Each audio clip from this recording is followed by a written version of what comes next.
This is TWiT. Today is the anniversary of the launch of Windows 95 27 years ago. Start me up. You can start me up. Wow. Do you remember the song they originally wanted for the theme song? It was not Start Me Up by the Rolling Stones. What was it? No. Does anyone else remember?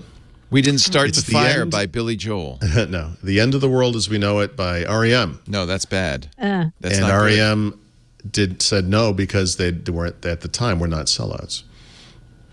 Unlike Mick and Company. 27 years ago. Mm-hmm. Yeah. That is mind-boggling. Isn't it? I know, it really is. Wow.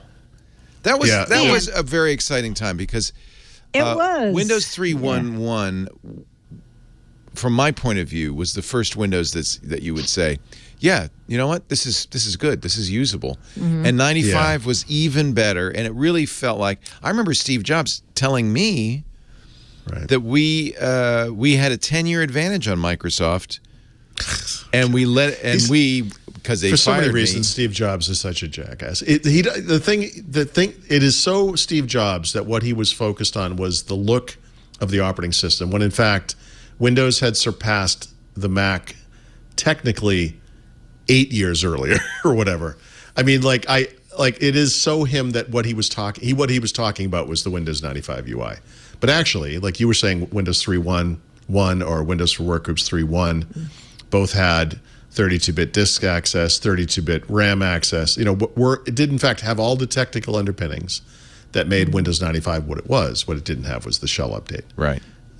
Right. But that was already all in place. I think even at the time he didn't say they'd caught up, but they were catching up because of course. because Of course he would say the people who fired him had not done enough with of course. He would have done it. Yeah, he would have done it. I would have made it better, but they didn't know what they were doing. Yeah. No. And this spurred a little convo between me and Paul this morning because I saw Brad Silverberg, who was the one running Windows 95 at Microsoft. That's right. Tweet today that it was the anniversary, and somebody said, yeah, and then they almost called this Windows 4 instead of Windows 95. And I'm like, wow, that would have been crazy. It was. So actually, so you and I talked briefly about this today, but I've been thinking about this a lot since then. I went to look for that book and I couldn't find it. But here's the thing. Oh, darn. The previous year, I had gotten the Windows 95 betas, and then into 95 as well. Yeah. And those it was Windows 4. That was what it was called. It was Windows 4. Oh, wow. Yeah. Wow. Yep. Huh. Yeah, I think what Windows people, it's funny. In retrospect, this is not a big deal, but at the time, Windows 4, Windows 95 was delayed. And I think they wanted to make it a bigger deal. In fact, when you think about when they released it in August, it's the worst time to release an operating system for computers. And they wanted to make it seem like a bigger thing. And so they went with this more exciting, to them branding. They did the big marketing campaign. They had the song, all that kind of stuff. So I think, honestly, Windows 95 let me think about. It might have been the last time Microsoft had really good marketing, frankly, around the pub. No, really. I mean, they really generated a lot of legitimate excitement with normal people who didn't care about this kind of stuff, and triggered a wave of PC buying, the likes of which had never been seen before. That's true. Do you remember? I remember because I covered this and I was there at the launch, but there were all these TV crews, like regular TV crews, not tech specialists or anything, right?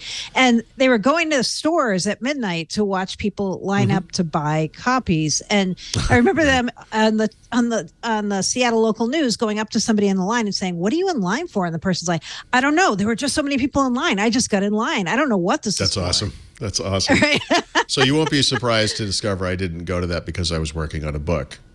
Yes, I'm not surprised. But the event that I remember, so when Windows NT 4.0 shipped a year later when it was in stores, I was at a party that my wife's boss was having in Phoenix, and I wanted to leave to go to the store to buy it. And somebody threw me in the pool. So I was like sopping wet from head to toe. So I went to Egghead or Software Etc. It was one of those type of stores.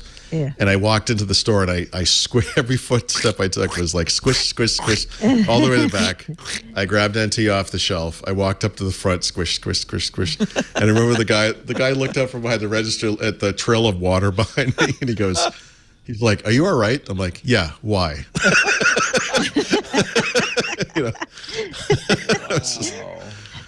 Yeah. Like, take my money, please. I got to get out of here. Anyhow, yeah, those were the days. Those were the days. They were. Well, happy birthday, Yeah. Windows 95. It just makes me feel so old, like thinking It's hard that to was believe. 27 years ago. I mean, I pulled my,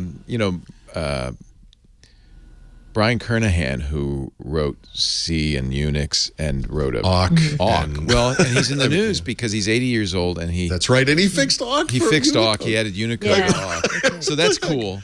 But then that made me think, I have the I have the book, Kernahan and Ritchie's the C programming language. I went to get it. Sure. Looked inside. August 12th, 1982 was when I bought it.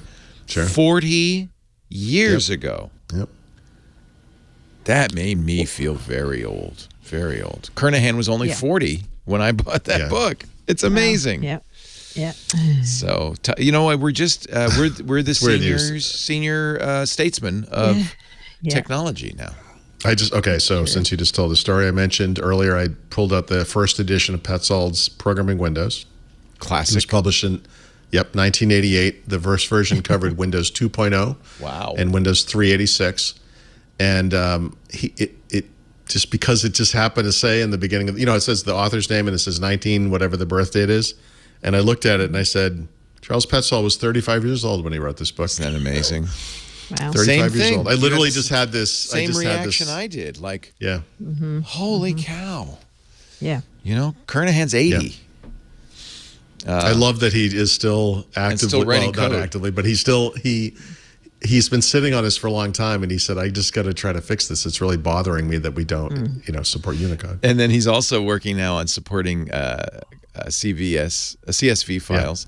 But the funniest thing I thought was he sent the update in an email, said, "Because I know you've taught me Git, but I just can't get my head around it. So here's the code. Could you commit he's it?" not wrong there. He's not wrong there. Could you commit that to the Git repository? Git is not easy.